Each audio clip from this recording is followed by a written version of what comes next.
Assalamualaikum warahmatullahi wabarakatuh. Alhamdulillahirrabbilalamin. Wassalatu wassalamu ala asyrafil anbiya'i mursalin Sayyidina Muhammadin wa ala alihi wa sahbihi ajma'in, amma ba'du.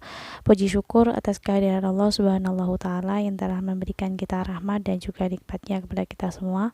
Salawat serta salam semoga tetap tercurahkan kepada junjungan kita Nabi besar Muhammad sallallahu alaihi wasallam, di mana telah memberikan kita kesempatan untuk saling sharing, saling diskusi, dan saling berpendapat, dan semoga acara ini lancar dan juga bermanfaat untuk kalian semua. Dan di sini saya akan membahas tentang bedah buku, di mana buku ini sangat disukai oleh kalangan milenial dan juga bagi seluruh masyarakat yang sangat mengapresiasi dari buku ini. Jadi dan juga laris di pasaran juga. Dan judul buku ini tentang sebuah seni untuk bersikap bodoh amat. Nah, di sini penulisnya itu Mark Manson dan penerjemahnya itu Wicaksono, dan penerbit dari buku tersebut itu ada di PT Gramedia Widya Sarana Indonesia. Itu terbit di tahun 2018 dan terbitnya itu di Jakarta. ISBN-nya 9786024526986. Nah, tebal dari buku ini 246 halaman.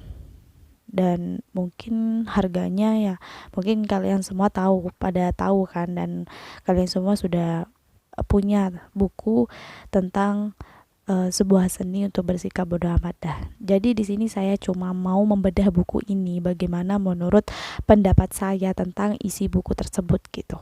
Nah, di situ saat awal membaca dari judul bukunya tersebut, bersikap bodoh amat, di situ saya langsung mengerutkan kening saya dan berpikir bahwa buku ini memakai kata-kata yang cenderung vulgar atau kasar. Nah, di mana tidak memberikan nilai-nilai dan juga pengaruh yang baik dalam diri. Lantas apa yang membuat tulisan dari Mark Manson ini tahun 2016 ini dikategorikan sebagai buku yang terlaris? Dan versi New York pada saat itu ketika saya menjelajahinya, saya baru menemukan jawaban, di mana saya itu mendapati nilai-nilai kehidupan yang selama ini saya cari, dan nilai sebenarnya itu saya rasakan, tetapi saya menolak untuk menyadari dan bahkan berusaha untuk mengingkarinya. Nah, kesan itulah yang dapat saya baca dari buku tersebut dan membuat saya ingin berbagi secuil kepada kalian semua, sahabat YouTube, sahabat blog, dan sahabat penulis semuanya, dan sahabat yang sangat menginspirasi. Mungkin dari judul buku ini menarik dan anti mainstream. Mungkin itu salah satu daya tarik yang membuat orang-orang itu, termasuk saya, itu berminat untuk membacanya. Amat jarang bukan terdapat buku yang membahas tentang sikap bodoh amat. Dah, beberapa buku yang self improvement justru itu menyarankan kita untuk selalu peduli terhadap sesama manusia atau terhadap lingkungan. Nah, di situ peduli dengan berita yang sedang viral atau hangat dibicarakan agar tidak tertinggal atau sebagainya. Nah, di situ buku ini justru mengajak kita untuk bersikap bodoh amat gitu. Nah, buku sebuah seni untuk bersikap bodoh amat ini sebuah buku tentang menemukan apa yang benar-benar penting. Apa yang benar-benar penting menurut kita, dan melepaskan segala hal yang terjadi gitu. Nah, saat ini masyarakat menjadikan media sosial sebagai ajang pamer, atau dari hal tersebut lahirnya generasi manusia yang percaya bahwa memiliki pengalaman dari hal tersebut. Ya, lahirlah generasi manusia yang percaya bahwa memiliki pengalaman yang negatif, rasa cemas, takut, atau bermasalah atau bersalah gitu. Nah, sesuatu yang sangat tidak baik gitu. Ketika melihat dari feed Facebook, kita akan menjumpai bahwa setiap orang itu menjalani yang sangat menyenangkan gitu. Nah, sehingga seakan-akan kita itu merasa dibombardir dengan 350 gambar atau orang-orang yang benar gembira, nah seperti menikah atau berlibur dan jalan-jalan atau bercanda dengan teman-teman gitu. Nah sementara kita terjebak di rumah, kita mau tidak mau itu berpikir bahwa hidup kita itu sepenuhnya lebih menyebalkan dari semua yang kita kira. Pada akhirnya kita merasa bersalah atas rasa yang salah pada diri kita. Kita jadi marah atau gara-gara amarah yang menyudut hidup kita. Lalu apa yang salah dengan diri kita? Ini mengapa bersikap masa bodoh gitu loh. Ada di situ, dalam buku itu ada kuncinya. Ini alasan mengapa kita menyelamatkan dunia. Dan kuncinya, jika kita bisa menerima bahwa dunia ini benar-benar keparat dan itu tidak apa-apa, karena memang seperti itu gitu, dan akan seperti itu adanya, dengan tidak ambil pusing gitu ketika kalian merasa buruk atau memutuskan lingkaran setan gitu. Dan di situ kalian berkata pada diri sendiri, saya merasa sangat buruk, tapi terus kenapa gitu? Apa pedulimu gitu? Nah, di situ penulis memaparkan yang dimaksud dari bodoh amat.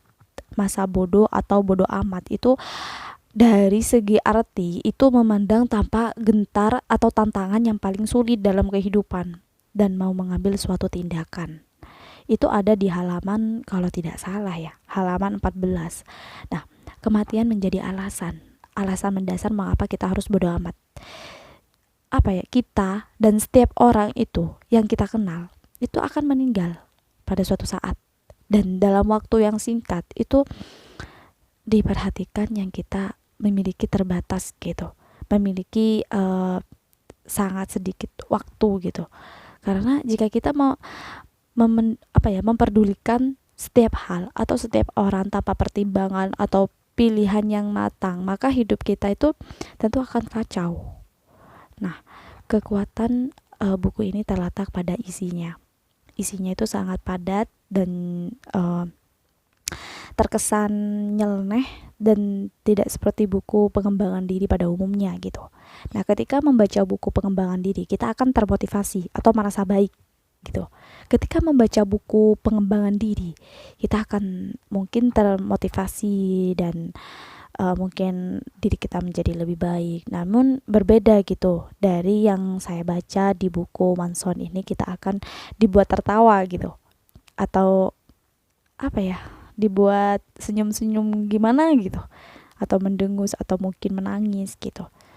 Nah, di situ Manson itu mempercayai tentang hukum berkebalikan milik filsuf Alan Watts. Di situ menginginkan pengalaman positif, sebuah pengalaman negatif atau menerima pengalaman negatif juga, atau sebuah pengalaman positif gitu. Itu ada di halaman 10. Nah, inti dari ungkapan tersebut itu semakin kita berusaha, semakin baik setiap saat. Kita justru akan merasa semakin tidak puas karena mengejar sesuatu hanya akan meneguhkan fakta gitu. Fakta yang bahwa pertama-tama kita tidak baik. Dan Manson itu memberi contoh, ketika kita semakin mati-matian berusaha ingin kaya, kita justru akan merasa semakin miskin dan tidak berharga. Di situ filsuf eksistensial Albert Camus mengatakan, kalian tidak akan pernah bahagia jika terus mencari apa yang terkandung di dalam kebahagiaan, dan tidak akan pernah hidup jika terus mencari arti kehidupan. Atau dengan kata lain, jangan berusaha. Itu di halaman 11. Seperti yang saya katakan sebelumnya, buku ini anti mainstream. Dan jika kita pernah membaca buku tentang pengembangan diri, kita sering menjumpai kata-kata bahwa Anda istimewa. Tetaplah menjadi pribadi yang positif. Anda luar biasa. Jangan menyerah. Dan terus seperti itu. Sebaiknya di buku Manson itu yang ada di buku Manson itu kita akan disuguhkan dengan kata-kata yang mungkin tidak ingin kita dengar atau mengakuinya bahwa Anda tidak istimewa. Jangan berusaha. Kebahagiaan itu masalah dan lain-lain. Nah, selain itu dalam buku Self Improvement itu juga sering kali kita jumpai mengenai kiat-kiat untuk hidup bahagia dan juga sukses. Nah, di buku ini kita akan mendapati hal yang sebaliknya. Kita akan ditampar dengan pertanyaan yang tidak pernah disadari. Sebagai besar orang itu mungkin sadar gitu terhadap apa yang mereka lakukan. Bukan pertanyaan apa yang ingin kalian raih dalam kehidupan ini, melainkan pertanyaan rasa sakit apa yang membuat Anda berjuang gitu, derita apa yang ingin Anda hadapi.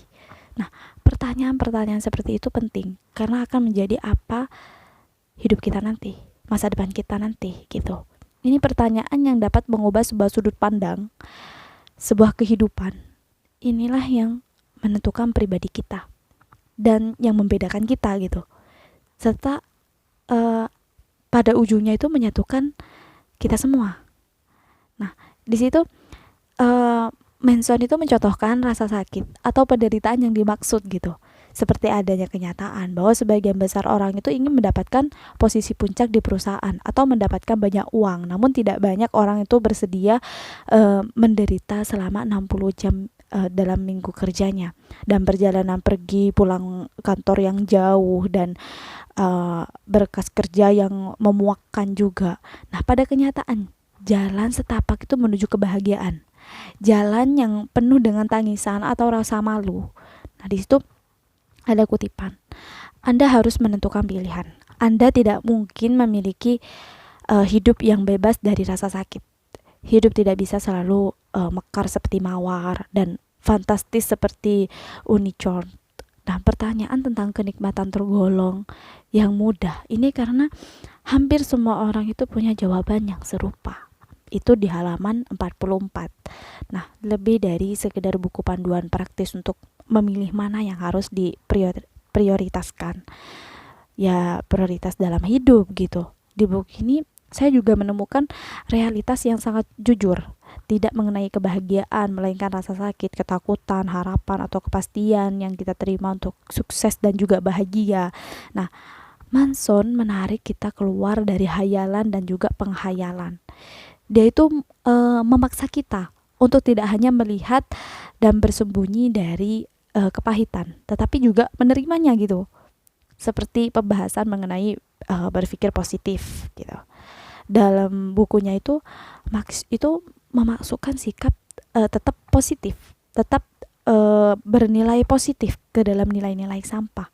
Nah, di situ ada kutipan, meskipun ada sebuah ungkapan apapun yang terjadi, tetaplah optimis. Sejatinya kadang hidup menyebalkan dan hal yang paling sehat untuk dilakukan itu adalah mengakuinya. Itu di halaman 98. Menurutnya itu tidak sedikit orang yang mengukur hidupnya dengan sejauh mana mereka mampu untuk selalu berpikir positif. Seperti ketika kehilangan pekerjaan, kita berpikir ini bagus dan peluang untuk mengeksplorasi bakat atau minat ini juga bagus gitu. Kita berpendapat. Nah, begitupun ketika suami selingkuh. Nah, kita akan berpikir bahwa ini sebagai pembelajaran kalau suami sangat berharga. Dan Manson mengatakan, saat kita memaksakan diri untuk tetap positif sepanjang waktu, kita mengingkari kalau keberadaan masalah itu, dan ketika kita menyangkal masalah itu, kita menihilkan kesempatan kita untuk menyelesaikan masalah dan menjadi bahagia. Permasalahan yang membuat hidup kita itu lebih bermakna dan penting karena itu menghindari masalah gitu. Justru menuntun kita kepada suatu kondisi yang hampa dalam makna, bahkan meskipun di satu sisi itu menyenangkan. Itu ada di halaman 100. Nah, perlu kita ketahui buku dari Self Improvement di situ diperuntukkan untuk kalangan dewasa, umur 17 ke atas mungkin ya, karena ciri khas dari gaya bahasa Manson itu yang memang terkesan kurang sopan, tapi tidak sepatutnya dibaca untuk anak-anak. selain itu bahasanya juga cukup berat gitu mengenai permasalahan orang dewasa dan juga cukup kompleks. Jadi Manson itu menggunakan sudut pandang yang tidak bisa apa ya diserap oleh anak-anak gitu, atau tidak biasa, sehingga jika tidak benar-benar memahami maksud dari sebenarnya itu, kita akan mengalami sesat pikiran. Tapi jangan khawatir, Manson membungkus tulisannya itu mendalam dan berat gitu, dengan cerita humor yang cerdas gitu, yang menghibur. Nah itu juga membagikan pengalaman dirinya sendiri dan tokoh-tokoh, dan hal itu semata-mata agar dapat membantu para pembaca untuk memahami tulisannya gitu. Nah, jadi kelemahan dari buku ini ya ada beberapa subbab yang bahasanya itu tidak ada klimaks, itu kurang mendetail, tapi terdapat struktur bahasa yang kurang bagus gitu. Nah, itu ada kesalahan penulisan atau typo, mengingat buku yang saya pegang itu sudah cetakan ketiga yang saya baca dulu, dan sehingga mengganggu kenyamanan dalam pembaca. Nggak tahu kalau sekarang cetakan keberapa. Dan kemudian jika sebelumnya kalian membaca buku lain mengenai pengembangan diri, ya mungkin kalian akan menjumpai kertas yang berwarna-warni atau gambar atau ilustrasi yang berkaitan dengan materi gitu. Akan tetapi dalam buku ini tidak ada. Jadi padat tulisan sehingga dapat membuat jenuh gitu untuk para pembacanya gitu. Gitu. Dan terlepas dari kekurangan ini, buku ini sangat cocok bagi kalian yang susah untuk fokus terlalu memikirkan perkataan orang lain gitu. Dan jangan takut salah, takut mengambil risiko atau terlalu peduli dengan masalah orang lain, sehingga membuat kalian itu jatuh atau depresi. Atau membaca dan memahami buku ini akan membantu kalian untuk melihat suatu masalah dari sudut pandang yang berbeda gitu. Nah, selain itu buku ini juga saya rekomendasikan untuk orang-orang yang hidupnya itu terbilang baik-baik saja dan aman. Nah, keluarlah dari lingkaran setan atau menjadi lebih bijak dan menjalani kehidupan gitu. Nah, pada akhirnya setiap kata Manson ini tidak akan mengajari kalian itu bagaimana cara untuk mendapatkan atau mencari sesuatu, namun lebih pada bagaimana cara melapangkan dada atau membiarkan sesuatu itu pergi gitu. Ya, mengajari bahwa kalian itu untuk membuat inventaris kehidupan atau mayortir hal-hal yang paling penting gitu. Itu akan mengajari kalian untuk memejamkan mata atau percaya bahwa kalian itu bisa menjatuhkan diri ke belakang dan tetap baik-baik saja. Itu ada kok di halaman 24. Itu menurut saya hal yang bagus buat kata-kata untuk penyemangat kita, dan di situ untuk menguatkan kita gitu. Nah, di situ buku ini hanya sekedar menyindir tentang kehidupan kita gitu. Jangan munafik gitu jadi orang. Jadi ya harus sadar diri juga dan tetap selalu optimis. Tapi ya itulah yang terjadi dalam kehidupan kita gitu. Dan buku karya Mark Manson ini memiliki judul yang lumayan panjang gitu. Sebuah seni untuk bersikap bodo amat.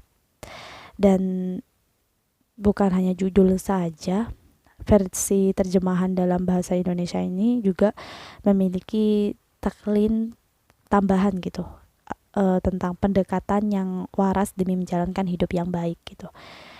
Dan di situ hal yang penting yang harus kalian pelajari dari buku seni untuk bersikap bodo amat ini, yang pertama, kita berhak untuk bahagia. Itu intinya, itu kita berhak untuk bahagia. Di situ bahagia secara lahir batin. Seorang bisa saja terlihat punya gaya hidup yang glamor, namun dalam hatinya itu terasa hampa. Dan seperti itu juga yang dialami Manson. Hingga akhirnya dia itu mencari makna hidup yang sebaik-baiknya. Dan hidup yang baik dalam bahagia itu bisa dirasakan jika seorang itu bisa bodo amat, tanpa hal-hal yang memang sepantasnya diabaikan gitu. Nah, Sekarang tinggal kalian memilih ingin bahagia sepenuhnya atau tidak. Dan karena mungkin kebahagiaan itu terasa tidak lengkap karena terlalu fokus pada hal-hal yang sebenarnya itu tidak penting bagi hidup. Dan yang kedua, itu kalian terlalu fokus pada hal-hal yang seharusnya itu bisa diabaikan. Ya, saat kita terlalu peduli pada hal-hal apa gitu. Nah, kita menghabiskan banyak waktu untuk lari dari masalah gitu. Dari apa berdamai dengan masalah itu sendiri. Itu dari Manson seperti dilansir dari Psikologi Today. Nah, itu hal-hal yang dimaksud dari Manson itu berjumlah 8 poin. Itu membuat orang-orang kagum, selalu benar atau menjadi sukses atau menyenangkan serta sopan atau senang, selalu merasa baik-baik saja atau menjadi sempurna atau semua itu aman gitu. Dalam hidup itu aman. Nah, menurut Manson itu kunci hidup itu tentang perlu memikirkan sebuah poin-poin. Fokus pada hal-hal yang benar-benar kalian pedulikan. Karena kita itu tidak mungkin baik-baik saja atau bahagia selalu dalam sepanjang waktu. Jadi ya kalian harus terima gitu. Itu kan resiko hidup. Ada bahagia, ada susah gitu. Dan yang ketiga itu cari tahu apa yang sebenarnya layak dipedulikan dan diinginkan. Di situ benarkah kalian itu memaknai sesuatu dengan segenap hati? Pada orang tua selalu mengatakan anak mereka adalah segalanya, tapi tidak jarang ibu-ibu juga menomorduakan untuk menjemput anak sekolah demi diskon brand atau kesayangan di mall gitu. Apa pilihan yang kalian buat gitu? Apa perlu kalian abaikan yang seharusnya tidak kamu lakukan? Dalam buku itu Manson itu akan mengajak kalian itu bisa menjawab pertanyaan-pertanyaan tersebut gitu. Nah, kalian selalu memilih apa yang lebih berharga dari waktu ke waktu, dan menurut Manson itu begitulah perubahan yang terjadi perlahan-lahan waktu ke waktu, dan setiap pilihan yang kalian buat itu akan berubah sesuai dengan prioritas. Dan yang keempat, kalian fokus pada hal yang lebih penting. Di situ misalnya sebagai orang tua kalian pada akhirnya akan menyadari tentang diskon yang seharusnya bisa diabaikan. Nah, langkah selanjutnya itu membentuk kesadaran dengan pertanyaan seandainya. Seandainya saya tidak peduli dengan diskon di mall, apa yang akan terjadi selanjutnya? Nah, buat beberapa kalimat seandainya yang masih berhubungan dengan hidup, dan bayangkan kira-kira apa yang terjadi di hidup kalian gitu. Yang kelima, semua akan baik-baik saja dengan bersikap bodo amat. Nah, di situ pada akhirnya kalian akan memahami bahwa semua yang terjadi itu penting. Ternyata tidak begitu berpengaruh pada hidup kalian. Pelan-pelan akan muncul hal-hal yang luar biasa yang bisa membuat kalian itu lebih hidup selaras dengan nilai-nilai yang membuat hidup itu lebih tenang. Nah, di situ nilai-nilai itu nantinya akan tumbuh bersama kalian dan membuat kalian itu bisa memaknai kebahagiaan lewat sikap bodo amat. Nah, Mark Manson ini seorang blogger asal New York, Amerika. Ia dikenal dengan lewat tulisan-tulisan yang bertema motivasi lewat blog. Saya juga punya blog, muzayana.blog.com. Buku dengan judul asli The Subtitle Art of Not Giving. Gak tahu, lupa. Mungkin ini terbit pertama kali pada 13 September 2016 di Amerika, mungkin kalau nggak salah ya. Nah, buku ini bahkan berjudul lebih dari 3 juta kopi dan juga menduduki di New York Times Global dan juga Mile bestseller. Nah, itu laris manis di pasaran. Nah, di situ akhirnya diterjemahkan ke dalam beberapa bahasa Indonesia juga. Nah, buku yang bersampul oranye itu mengantarkan saya untuk mempelajari makna kehidupan yang lebih dalam lagi. Mark Manson ini memberikan argumen bahwa semua manusia itu tidak sempurna dan juga memiliki keterbatasan. dan menjelaskan tidak semua orang itu mampu menjadi luar biasa hingga menciptakan karya yang spektakuler, atau di dunia ini pasti ada para pemenang dan juga pecundang. Nah, itu terdapat 9 bab dengan fokus konten yang berbeda-beda, dan masing-masing bab itu menuntunkan pembaca agar sadar akan realita tentang kehidupan, tapi dengan cara pandang yang berbeda gitu. Nah, para pembaca itu diarahkan untuk melakukan hal yang bertolak belakang atau dengan kebiasaan yang pada umumnya gitu. Nah, di situ apa ya?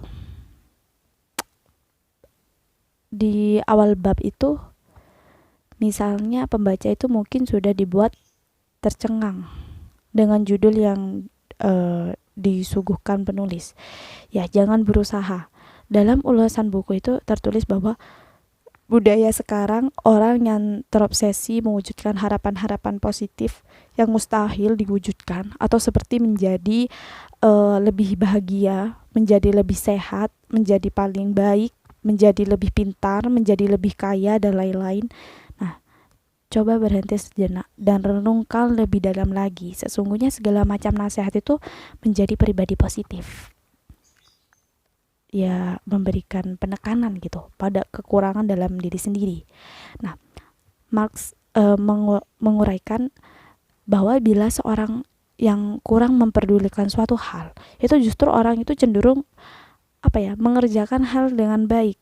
Semua itu berkaitan dengan hukum kebalikan, bersikap masa bodoh amat gitu.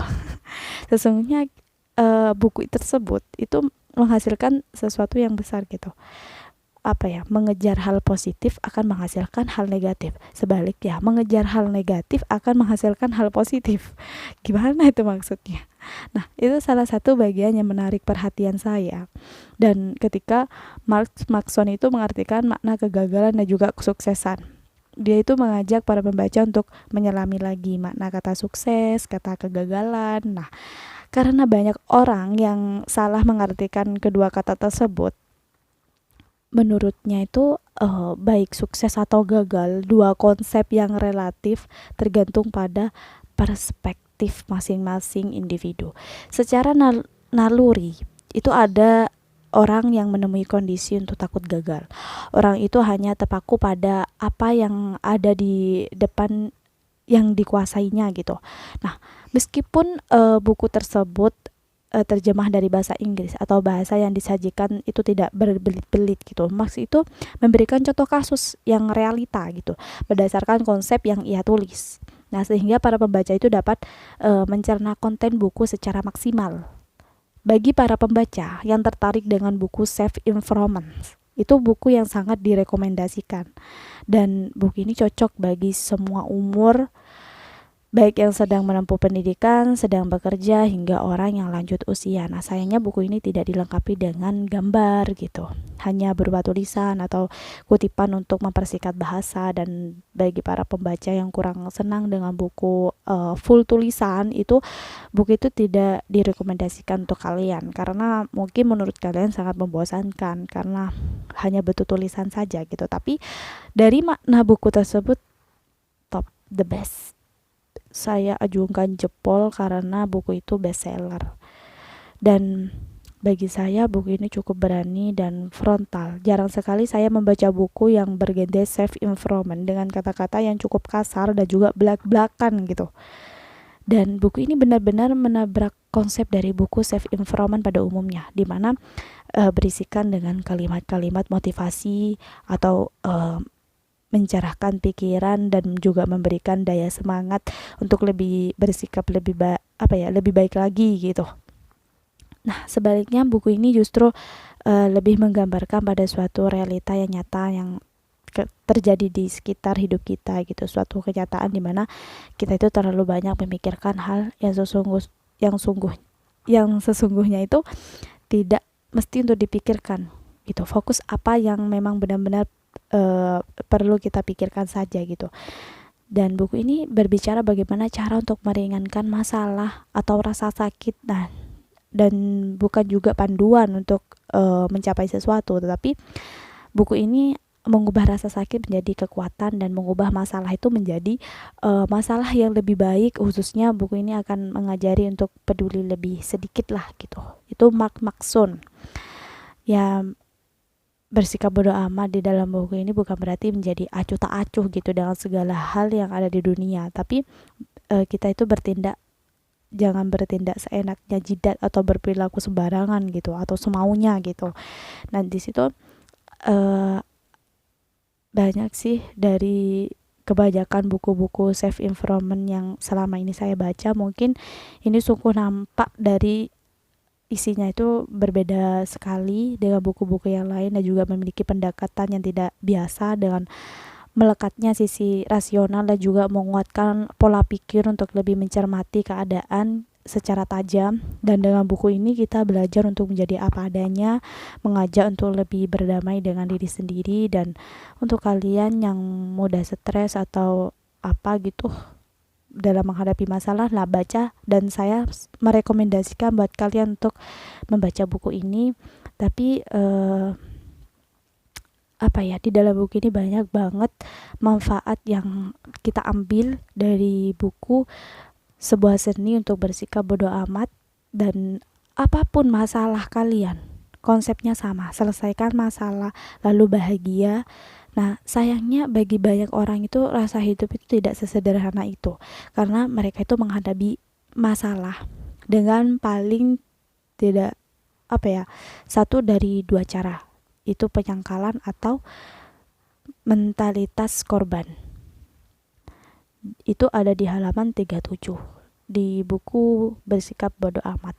Dan dalam buku Pengembangan Diri yang Mewakili Generasi, itu Mark Manson itu seorang blogger yang sudah saya ceritakan tadi. Itu menunjukkan bahwa kunci untuk menjadi orang yang lebih kuat dan lebih bahagia dan mengerjakan segala tantangan dengan lebih baik dan berhenti untuk memaksakan diri untuk menjadi positif di setiap saat.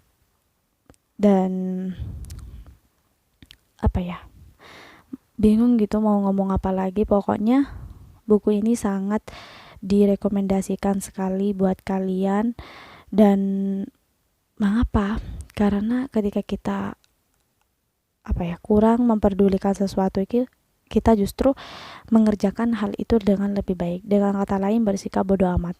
Nah, sesungguhnya menghasilkan hal yang besar itu membuat kita itu memandang tanpa gentar tantangan yang paling menakutkan dan sulit dalam kehidupan dan mau mengambil suatu tindakan. Nah, di situ bodoh amat ini lebih jauh oleh Manson dijabarkan ada 3 sebuah seni. Yang pertama, itu masa bodoh itu bukan berarti menjadi acuh tak acuh. Masa bodoh itu berarti nyaman saat menjadi berbeda dan menikmati hingga sampai ke tujuan kita gitu. Nah, yang kedua itu untuk bisa mengatakan bodoh amat pada kesulitan, itu kita harus peduli terhadap sesuatu yang jauh lebih penting dari kesulitan itu. Jadi pada hal yang sepele katakan bye-bye gitu. Nah, yang ketiga itu kita sadari atau tidak, kita biasanya memilih suatu hal untuk diperhatikan. Nah, di situ terus membaik mengikuti tingkat kedewasaan. Nah, jadi menurut buku itu kebahagiaan itu masalah. Manson itu menyebutkan bahwa kebahagiaan itu datang dari keberhasilan untuk memecahkan masalah. Nah, yang mana datanglah masalah ini sederhana saja gitu, tapi konsepnya itu sama. Nah, selesaikan masalah